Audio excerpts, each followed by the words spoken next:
Welcome back to the Information Security Forum podcast. In today's conversation, back with Managing Director Steve Durbin, we're going to be discussing EU GDPR for India. Are you ready to protect your European customers' data? With the main industries in India comprising IT services providers, banks, and conglomerates like Tata Group, Birla Group, Mahindra, and Reliance, who all manage European personal data, they're determining how they're going to comply with the EU GDPR by May 2018. That data privacy issues are being given serious attention has further been compounded by the September 2017 Supreme Court of India's ruling that privacy is a fundamental right. Steve, I guess you have members in India who are relying on the ISF to help them demonstrate alignment with GDPR, so let's get to it.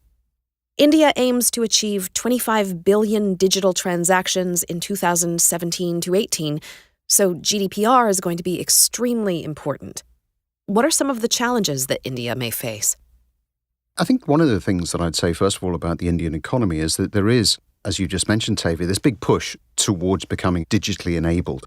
And certainly when we look at the kind of businesses, and you mentioned a few of them there, some of which, of course, are ISF members, when we look at the kinds of businesses, they are data intensive. So they do handle a significant proportion of European personal data.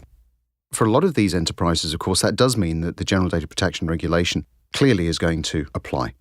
The challenge for these companies is really, I think, understanding to what extent it applies, how they are going to manage the data effectively in line with the requirements of the regulation, but also, of course, in line with the requirements of their customers. Because, India for some years now has been certainly very active in outsourcing in terms of call centers, in terms of data management on behalf of European organizations. So I think that complicates things a little bit. But I think that certainly the GDPR will apply. Indian organizations are very actively at the moment examining the implications of that. And I think what certainly a number of our members are doing is applying things like our GDPR implementation guide to walk them through some of those key steps. One of the questions we're receiving from ISF members in India is, do they need to appoint a DPO? And if they do, what qualifications does the DPO need?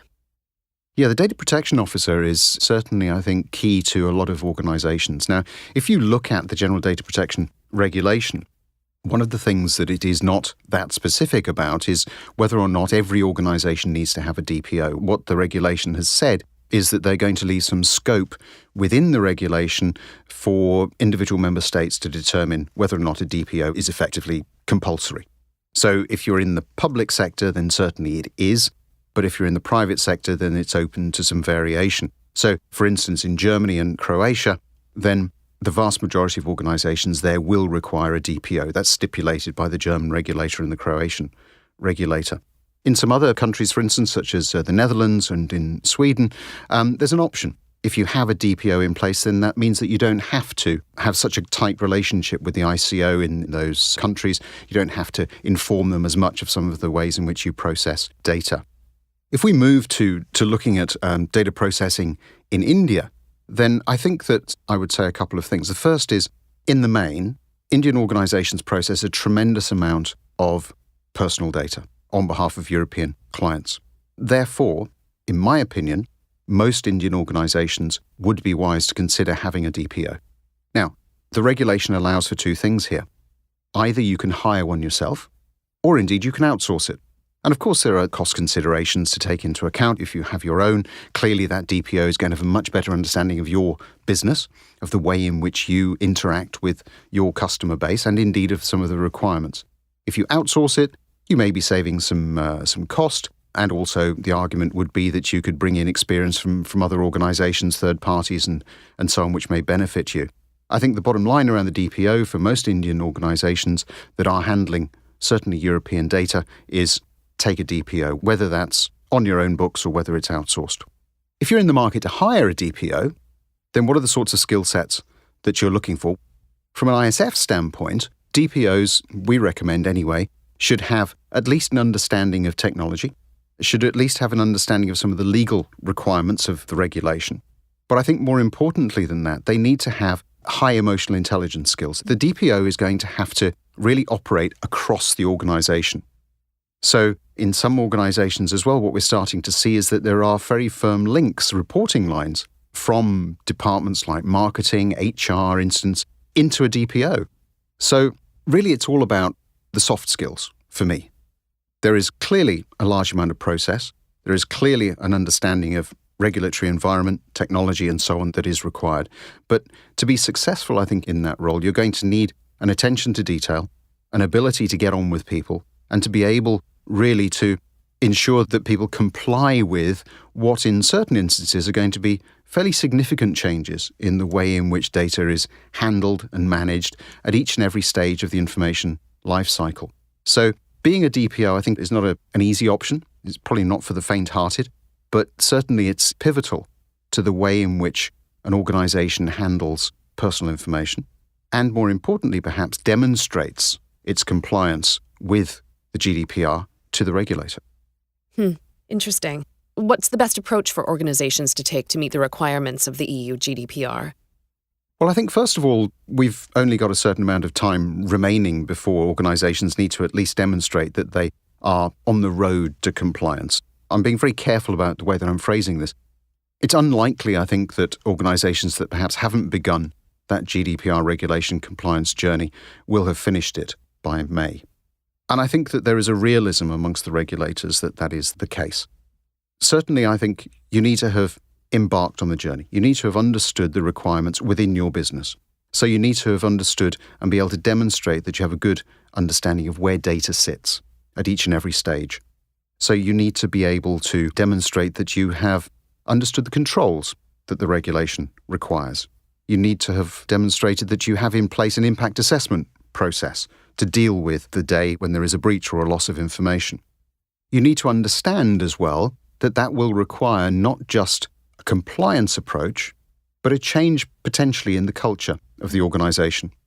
One of the things about GDPR is that, unlike a lot of other compliance-based regulations, it isn't something that just happens once a year. So in May, you aren't just going to get somebody with a clipboard coming in who's going to tick a box and say that's it, and you all breathe a sigh of relief. It is about how you collect and store and manage personal information from here on in, really. Whether that be through the collection of it, through the management of it, or indeed how you destroy that information once it's come to the end of its life. And so if we look at things like marketing departments, sales departments, and so on, that's really where some of the challenge is going to come from, because you're talking to people about how they're necessarily going to need to change the way they gather information, the way they gain permission to use that information, and the way that they store that information. And so I think that, going back to the role of the DPO, there is a very strong educational and culture change component, for me anyway, in that particular job. And I think that if you can embrace the GDPR regulation from that perspective, then things really become a lot easier, because you're starting now to sell the benefit of compliance as opposed to having to comply for the sake of compliance. What benefits can Indian businesses see from meeting compliance requirements with the EU GDPR? And I think if I look specifically at some of the Indian companies, and some of them have asked me whether or not they ought to be considering this as an area of competitive advantage, my answer to that is that they probably should.